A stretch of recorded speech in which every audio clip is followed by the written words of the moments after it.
All right, Chad. So, cutting the topic right there, we're gonna be talking about our second topic of the day, which is what are some of the methods that we use to pick games, or how do we pick games when there is no big release coming, or there is a big release coming, but it's a while away.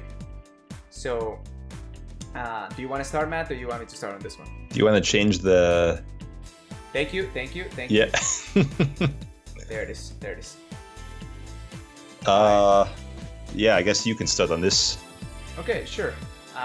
To me, a lot of the time when I wanted to play a game, I used to have a backlog. Yep. And let me tell you about a backlog of game. No, never have a backlog because it's not a thing that you're gonna actually accomplish. If you're a big gamer, you're gonna have so many games in there. A lot of the games you're not even gonna own yourself, and you're just gonna have like it almost feel like a drag of something that you wanted to play. For me, it's a matter of what I'm feeling at the moment playing, and not in terms of what game necessarily, because sometimes it can be hard, but what kind of genre do I want to play? Like, do I feel like going about and playing a first-person shooter, or do I feel like, okay, I want to go deep dive into a big adventure game, or do I want to just focus on story, or a third-person game, for example? To me, it matters a lot the way that I'm feeling at the moment that I'm gonna play, and or if the game that is gonna come out pretty soon has previous is part of a franchise, I personally like to go back and play some of them if I haven't already, just to either refresh my memory if it's something that I have played, or actually experience it, so when the new game comes out I can appreciate the different changes that they have made. See, I feel like I probably wouldn't do that in a lot of cases, because I wouldn't want to burn myself out on a certain type of game if I was about to play a new one. That has happened to me, I'm gonna be honest. Yeah. And some of the especially when the sequel is actually worse than the previous one. Yeah. And it's like, I should have played the prequel because it's actually better. But the thing is, I don't know that. To me, I like to be informed on the things that I want to play. But it also depends on the amount of time that I have in between. Yeah. Like if a new game is going to come out pretty soon, I'm not going to go in and play an RPG, for example. That's going to take forever. And a lot of times I like the games that I just like pick and play, like not competitive, like multiplayer games. Like sometimes I just want to like chill out, play a little bit of Apex, play a little bit of Destiny. I know those are non-Nintendo games, chat, but I do play non-Nintendo games. Soothing. But there's also like Smash Brothers. There may be even a DLC that came out, and I just want to experience it again. That's something that also usually drives my attention. So I don't know if this.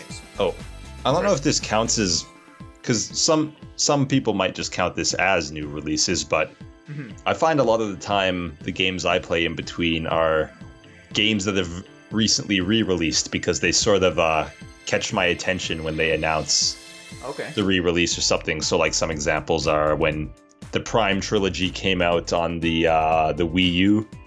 I got into that. Earthbound Beginnings as well on the Wii U. Okay. The Wii U was good for that in general for me. Yeah. Actually, the original Earthbound as well, I played on Wii U. I played some of the old Fire Emblems on there. And recently on the Switch, I finished Final Fantasy IX, which is the first Final Fantasy I've ever played. Wow. Because they just released a bunch of those all at once. Well, not all at once, but they announced them all at the same time. And I went to my friend who's a big Final Fantasy fan, and he said, yeah, 9 is the best one. You should start with that. That's an other topic for a different day, man. Like that on itself. A lot of people had different opinions on the Final Fantasies. Everybody hated 13 or something like that, I think.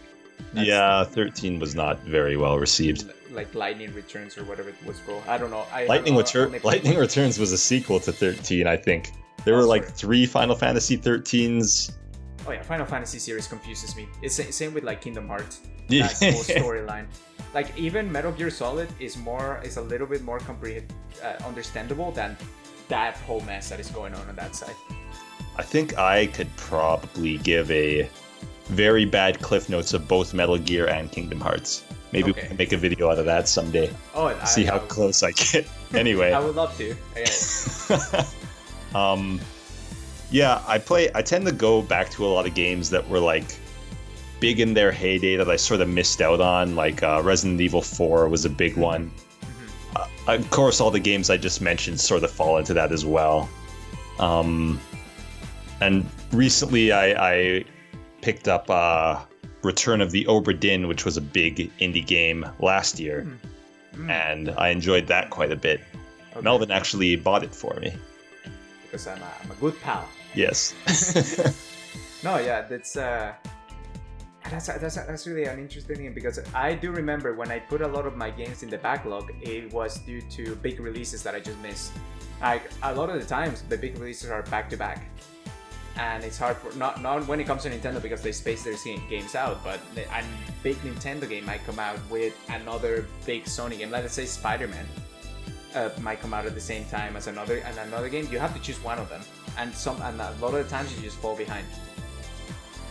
I guess it's that I'm not as I don't follow as many big releases as a lot of people, it seems like.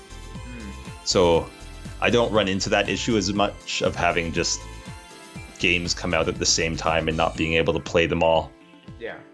I guess it also depends how much do you play new releases. A lot of people are like, okay, the game came out, that's fine, I'm gonna wait a little while until I either have more time or it lowers in price, because games are becoming expensive. Like $90 Canadian. Yeah. Wow, it's a lot of money just to keep up. Even if it's just like once a month, still a lot of money. Yeah. So it depends. For me, when I had the time and the money, I would probably just play a lot of the new releases and try to catch up with that. It also, one thing that influences me is who I'm around, who I'm talking to at the same time. Like you mentioned that you were like at the beginning, you weren't as excited about Fire Emblem, right? Yeah.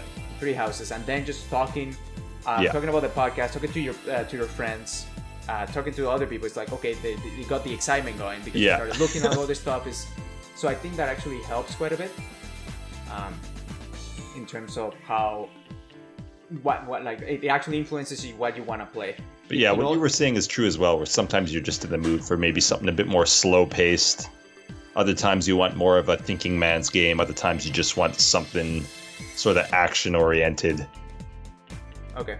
Yeah. And it might just depend on like what you've been playing recently. Like if you've been playing a lot of one type of game, maybe you want to break from that and play something else. Definitely. At the same time, one of the things that I usually do is I have one particular franchise that I try to play every year. Just because it's like one of my favorite franchises. Uncharted? Uncharted, yeah. It's not a Nintendo one, but it's just something that I put time and schedule in it because I'd like to relieve that every once in a while. It's the same that I do with like watching Dragon Ball or watching TV shows sometimes.